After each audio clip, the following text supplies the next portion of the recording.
ইরানের সাথে যুদ্ধে আমেরিকা আর ইসরায়েল আরও একটা বিশাল নৈতিক পরাজয়ের মুখোমুখি হইল। ইরান পৃথিবীতে এক অনন্য উচ্চতায় পৌঁছায় গেল। আন্তর্জাতিক রাজনীতিতে ইরান জাতি হিসাবে এখন শুধু সামনেই অগ্রসর হবে, আর পিছাবে না। আলহামদুলিল্লাহ, এই লড়াইয়ের নেতৃত্ব যিনি দিলেন তিনি যুদ্ধ শুরুর প্রথম প্রহরেই শহীদ হয়েছেন।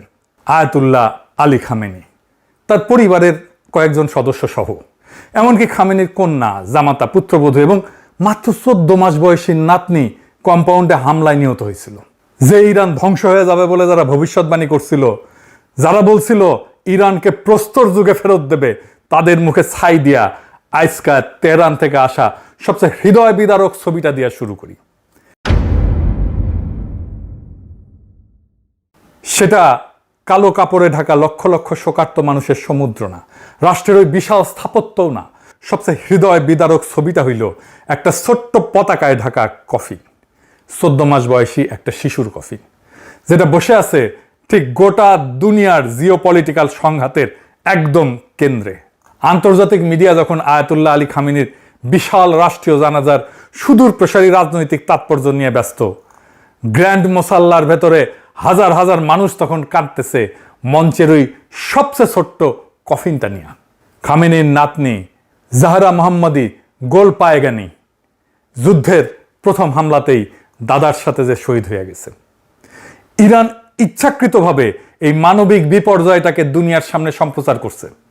একটা অকল্পনীয় পারিবারিক ট্র্যাজেডিকে তারা রূপান্তরিত করছে এক প্রতিরোধের এক অনমনীয় মনস্তাত্ত্বিক অস্ত্রে। একটা নীরব পারিবারিক দাফনকে বানায় ফেলছে পশ্চিমের বিরুদ্ধে চিরস্থায়ী অবাধ্যতার প্রতীকে। আর ঠিক এই জায়গাতেই পৃথিবীর প্রতি ইরানের আসল রাজনৈতিক বার্তাটা লুকানো আছে। বেশিরভাগ সময় সবচেয়ে ভয়ঙ্কর রাজনৈতিক বার্তা কোনো কূটনৈতিক চিঠিতে লেখা থাকে না। ইরানের পৃথিবীর প্রতি সবচেয়ে ভয়ঙ্কর বার্তাটা কি? সেটা হইল ঠিক আমেরিকার স্বাধীনতার 250তম বার্ষিকীর দিনটাকেই বেছে নেওয়া হইল ওই কাছে ঘেরা কফিন দুনিয়ার সামনে মেলে ধরার জন্য। ওয়াশিংটন যখন 4 জুলাই আতশবাজি ফোটাইতেছে তাদের স্বাধীনতার 250তম বার্ষিকী উদযাপনের জন্য, সেই একই দিনে তেহরানের মোসাল্লায় লক্ষ লক্ষ মানুষ বুক চাপড়ায় কাঁদতেছে কাছে ঘেরা এক কফিনকে ঘিরা, যেখানে সুপ্রিম লিডারের সাথে শুয়ে আছে প্রথম হামলায় নিহত পরিবারের আরো 4 জন।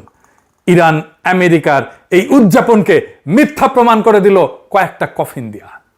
ইরান এখানে আর একটা বড় খেলা খেলছে। কি খেলা? এই অবিশ্বাস্য জনসমুদ্র, এই কান্নার ওই পারে আসল খেলাটা কি? ইরান এই 5 শহর জুড়ে বিশাল জানাজা মিছিলটাকে বানায় ফেলছে এক মনস্তাত্ত্বিক যুদ্ধের একটা মাস্টার ক্লাসে। শোকের এই গোটা রাষ্ট্রীয় স্পেকটাকেলটাকে তারা পর্দার আড়ালের শান্তি আলোচনায় একটা শক্তিশালী অস্ত্র হিসেবে ব্যবহার করছে। ইরান শান্তি আলোচনায় কি কি আদায় করতে চাইতেছে এখন? হরমুজ প্রণালী, যেই প্রণালী দিয়ে একসময় দুনিয়ার 1/5 তেল গ্যাস যাইত, তার উপরে নিজেদের নিয়ন্ত্রণ নিরঙ্কুশ কইরা ইরান যুদ্ধের একটা স্থায়ী সমাপ্তি আদায় করতে চাইতেছে। ইরানের চিফ নেগোসিয়েটর কাজেম গরিবাবাদী সরাসরি ফ্রান্স আর ব্রিটেনকে কঠোর প্রকাশ্য হুঁশিয়ারি দিছে। কারণটা কি? কারণটা স্টারমার আর ম্যাখো একটা যৌথ বিবৃতি দিছিল, যেখানে তারা প্রয়োজনে হরমুজে একটা বহুজাতিক নৌ মিশন মোতায়েনের প্রস্তুতির কথা বলছিল। গরিবাবাদীর জবাব হরমুজের নিরাপত্তা উপকূলীয় রাষ্ট্রগুলোর হাতে। সংকট সৃষ্টিকারীদের তাদের দুঃসাহসিকতার পরিণতির জন্য জবাবদিহি করতে হবে। এইটা একটা গুরুতর সতর্কবার্তা। এইবার আসেন আসল চমকে। কি সেটা? কোরআনের আয়াত দিয়া কূটনীতি, সবচেয়ে চতুর চাল।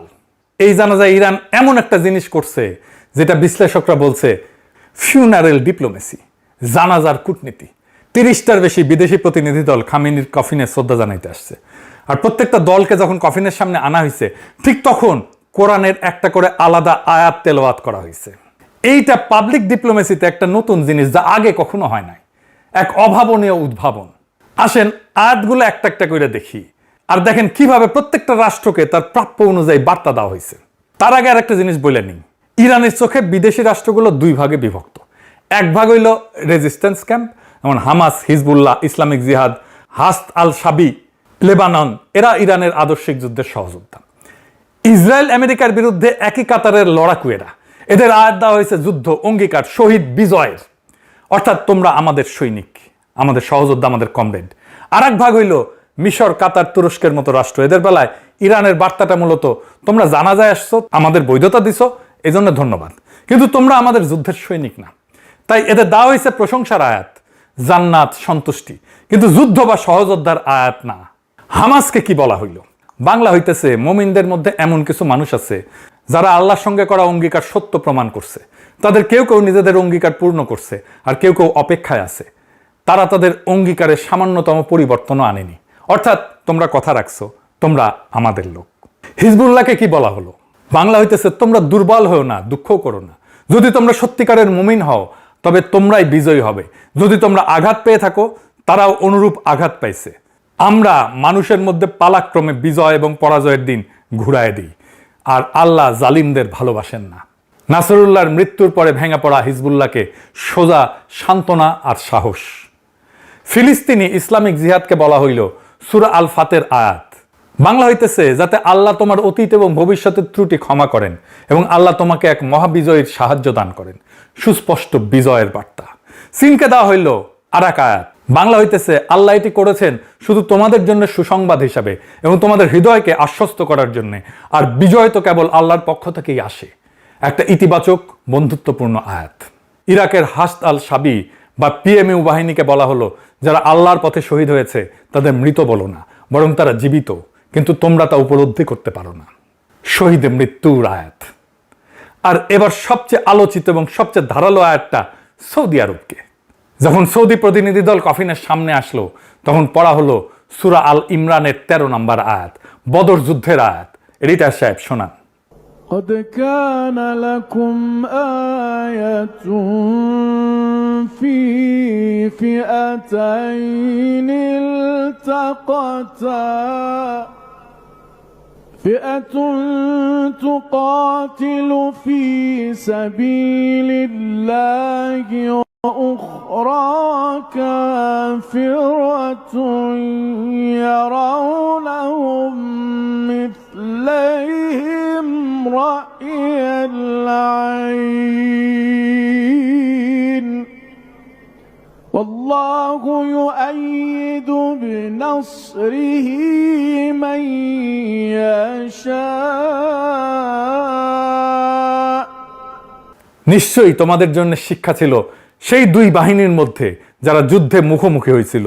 একদল আল্লাহর পথে যুদ্ধ করছিল আর অন্য দল ছিল অবিশ্বাসী। নিশ্চয়ই এতে অন্তর্দৃষ্টি সম্পন্ন মানুষের জন্য শিক্ষা রয়েছে। ভয়ঙ্কর খোঁচা। বদর যুদ্ধ যেখানে ছোট্ট একটা মুসলিম বাহিনী বিশাল শত্রুকে হারায় দিছিল, আর বদর হয়েছিল আজকে সৌদি আরবের মাটিতেই। সৌদি আরব যুদ্ধের সময় আমেরিকাকে নিজের ভূখণ্ড ব্যবহার করতে দিছিল, কিন্তু ইরান ছোট বাহিনী হয়েও বিজয় অর্জন করলো। বদর যুদ্ধের সাথে নিজেকে অ্যালাইন করলো ইরান। কাতারকে দেওয়া হইল ইসলামিক জিহাদের মতোই সেই আল ফাতার আয়াত, যাতে আল্লাহ তোমার অতীত ও ভবিষ্যতের ত্রুটি ক্ষমা করেন, আল্লাহ তোমাকে এক মহাবিজয়ের সাহায্য দান করেন। তবে কাতারের বেলায় এর মানে নরম, কারণ কাতার মধ্যস্থতাকারী। সমর্থনের জন্য ধন্যবাদ। তুরস্ককে বলা হইল আল্লাহ তাদের মর্যাদা বাড়িয়ে দিয়েছেন যারা নিজেদের সম্পদ এবং জীবন দিয়ে সংগ্রাম করে তাদের তুলনায় যারা ঘরে বসে থাকে। আঙ্কারা ঘরে বসে থেকে সতর্ক ভূমিকা নিয়েছিল, সেই দিকেই ইঙ্গিত দিছে ইরান। পাকিস্তানে দেওয়া হইল সূরা আল ইসারার আয়াত, হে আমার রব, আমাকে সম্মানের সঙ্গে প্রবেশ করান এবং সম্মানের সঙ্গে বের করে আনেন, আর আপনার পক্ষ থেকে আমাকে সহায়ক কর্তৃত্ব দান করেন। সততা আর বৈধ কর্তৃত্বের জন্য দোয়া, সহায়তার জন্য দোয়া। আর মিশরকে বলা হইল তাদের প্রতিদান তাদের রবের কাছে হবে চিরস্থায়ী জান্নাত, যার নিজ দিয়ে নদী প্রবাহিত। আল্লাহ তাদের প্রতি সন্তুষ্ট আর তারাও আল্লাহর প্রতি সন্তুষ্ট। খেয়াল করেন, হামাস হিজবুল্লাহকে যেমন যুদ্ধ আর সহযোদ্ধার আয়াত দেওয়া হইল, মিশরকে সেটা দেওয়া হইল না। বার্তাটা পরিষ্কার, তুমি আসছো ধন্যবাদ, তুমি বন্ধু, কিন্তু তুমি আমাদের যুদ্ধের সৈনিক না। দেখলেন তো, একটাও শব্দ আনুষ্ঠানিক বিবৃতিতে বলা হয়নি, অথচ পুরো একটা কূটনৈতিক বার্তা। কে বন্ধু, কে সন্দেহভাজন, কে বেঈমান, সব বলে দেওয়া হইল শুধু কোরআনের আয়াত দিয়া। এটা সাইকোলজিক্যাল ওয়ারফেয়ারের মাস্টার ক্লাস। আর কি হইল? নতুন নেতৃত্বের অভিষেক। এই জানাজা সপ্তাহ ইরানের জন্য শুধু একটা শোক না, এটা একটা বার্তা। নেতাকে শহীদ করা যায় কিন্তু নেতৃত্বের ধারা থামানো যায় না। খামেনিকে শহীদ করার এক সপ্তাহের মধ্যে 8ই March assembly of experts Ayatollah Mustafa খামেনিকে নতুন সুপ্রিম লিডার নিযুক্ত করে। শত্রুপক্ষ ভাবছিল মাথা কাইটে ফেললে গোটা শরীর ভেঙে পড়বে, বিশৃঙ্খলা নামবে, ব্যবস্থা ধসে যাবে, কিন্তু হইল তার উল্টা। উত্তরাধিকারে তো মসৃণভাবে হাত বদল হইল যে বাইরের কেউ টেরি পাইল না। আর মোস্তফা এই জানাজায় উপস্থিত ছিলেন না। এই অনুপস্থিতিটাই এখানে শক্তির লক্ষণ। কিরকম?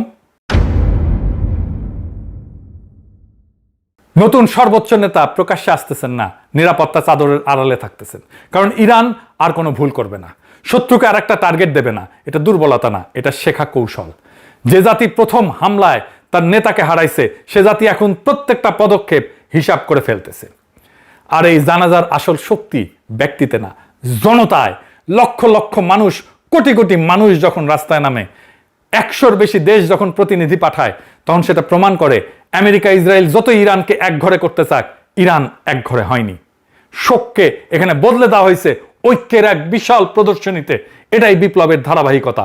একজন নেতা মাটির নিচে যান, আর একজন উঠে দাঁড়ান, আর জনতা পেছনে অটল থাকে। এইবার আসি আমাদের নিজেদের কথায়। ইরানের এই বিজয়, যেটা আর একটা মহাকাব্য, এটা দূরের কোনো খবর না, এটা আমাদের জন্য একটা শিক্ষা। প্রথম শিক্ষা কি? প্রতীকী অস্ত্র। ইরান একটা কফিন, কয়েকটা আয়াত আর একটা তারিখ দিয়া গোটা দুনিয়াকে বার্তা দিয়ে দিল, একটাও গুলি না ছুঁয়া, একটা আনুষ্ঠানিক বিবৃতি ছাড়া। রাষ্ট্র চলে বন্দুকে যতটা, তার চেয়ে বেশি চলে গল্পে, ন্যারেটিভে। অথচ আমরা নিজেদের ন্যারেটিভটা, নিজেদের গল্পটা ঠিকমতো বলতে শিখিনি। আমরা জুলাইয়ের গল্পই বলতে শিখি নাই ঠিকমতো দুনিয়াকে। ইরান শোককেও কূটনীতিতে রূপান্তরিত করে ফেললো, আর আমরা নিজেদের বিজয়ের গল্প অন্যকে লিখতে দিয়ে দিই বা নিজেরা বলি না। দ্বিতীয় শিক্ষা কি? ভৌগোলিক ক্ষমতা যদি খেলতে জানো। ইরানের হাতে হুরমুজ আছে, কিন্তু আসল কথা এই না যে হুরমুজ আছে, আসল কথা ইরান জানে হুরমুজকে কিভাবে ক্যাশ করতে হয়, এনক্যাশ করতে হয়। ভূগোল সবার হাতেই থাকে, লিভারেজে রূপান্তর করতে জানে গুটি কয়েক রাষ্ট্র। আমাদের হাতে বঙ্গোপসাগর আছে, ইন্দো প্যাসিফিকের হৃৎপিণ্ড, যার উপর দিয়ে ইন্ডিয়া, চীন, আমেরিকা 3 পরাশক্তি চোখ গেড়ে বসে আছে। আর আমাদের ঘাড়ের ঠিক উপরে ঝুলতেছে শিলিগুড়ি করিডোর, সেই চিকেন নেক। দিল্লি এই চিকেন নেক নিয়ে রাতে ঘুমাইতে পারে না, আর আমরা এই কাঠটা হাতে নিয়ে বছরের বছর ঘুমাই আছি, আমরাই ঘুমাই আছি। ইন্ডিয়ার সাথে টেবিলে বসার সময় মেরুদণ্ড সোজা রাখতে পারতাম। তারা জানতো আমরা তার পথের মারায় যাওয়া গালিচা না, আমরাও একটা ফ্যাক্টর, আমাদেরকে গুনতে হবে। আমাদের হাতে চিকেন নেক আছে। আর আরেকটা জায়গায় ইরানের সবচেয়ে বড় শিক্ষা আছে, সেটা কি? স্বল্প বাজেটেও বড় শক্তিকে ভয় দেখানো যায়। ইরান দামি যুদ্ধ বিমান, রণতরী এর পিছনে ছোটেনি। সে বেছে নিছে সস্তা কিন্তু কামড়ে ধরার মতো অস্ত্র, দেশীয় মিসাইল, ড্রোন, উপকূলীয় প্রতিরক্ষা, আর ঢাল হিসেবে নিজের ভূগোল। প্রমাণ করছে একটা দুর্বল অর্থনীতি যদি বুদ্ধি করে খেলে, পরাশক্তিকে নাস্তানাবুদ করে দেওয়া যায়। ফ্যাসিবাদ উত্তর নতুন বাংলাদেশের জন্য এর মানে পরিষ্কার, একটা কার্যকর সামরিক ডেটারেন্ট আমাদের স্বল্প বাজেটেই সম্ভব। শুধু সঠিক জায়গায় বিনিয়োগ করতে হবে। উদ্দেশ্য যুদ্ধ বাঁধানো না, উদ্দেশ্য এইটুকু, বাংলাদেশকে হালকাভাবে নেওয়ার আগে যে কেউ যেন 2 বার ভাবে। আমাদের সামরিক ডক্ট্রিন আগা 5 তলা বদলায় ফেলতে হবে, যেন আমরা ইরানের মতো কার্যকর ডিটারেন্স গড়ে তুলতে পারি। ফ্যাসিবাদের ছাই থেকে জেগে ওঠা এই নতুন বাংলাদেশ যদি নিজের ভূগোল নিয়ে অন্ধ থাকে, কৌশল নিয়ে অন্ধ থাকে, শুধু বড় শক্তির করুণার উপরে নির্ভরশীল থেকে যায়, তাহলে স্বাধীনতাটা থেকে যাবে শুধু কাগজে, আর আমরা আজাদ হব না। আর যদি আমরা চোখ খুলি, নিজের ভূগোল চিনি, নিজের শক্তি চিনি, তাহলে এই সাগর, এই ভূগোল, এই মাটি একদিন আমাদের দর কষাকষির শক্তি হবে, নেগোসিয়েশনের শক্তি হবে। ইরানকে দেখা জেগে ওঠার সময় আমাদের এখনই। ইনকিলাব জিন্দাবাদ, আজাদি জিন্দাবাদ।